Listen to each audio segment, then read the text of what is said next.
Throughout this series we have watched different people run into the edges of what their role allows. Now let us sit in the administrator's chair and build those roles ourselves, from scratch, and put people on them. It takes about a minute each. First row. We are opening a reception desk. The front desk officer registers new customers and looks up their invoices when they call, but must never raise or change an invoice.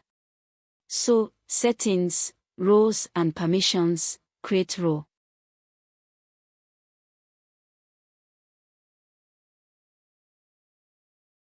We named it, Search for Customer, and tick just two things, Manage Customer Records, and View Customer Invoices.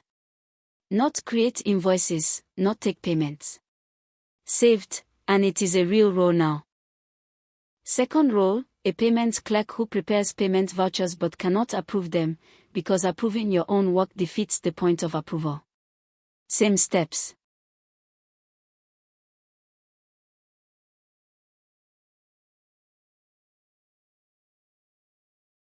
Searched for voucher, ticked create payment vouchers, and left approve unticked. Two bespoke roles, neither of which ships with the product, built in a couple of minutes. Now we put people on them. You assign a role when you create the person's account, so let us add our two new staff. Zainab Bello, on the front desk officer role.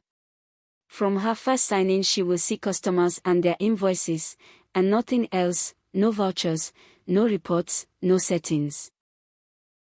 And Chuka Obi, on the payment clerk role.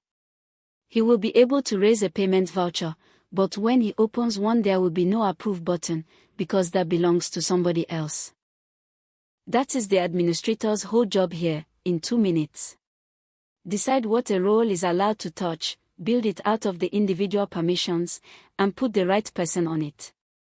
The software then does the enforcing, on every page, for every one of them.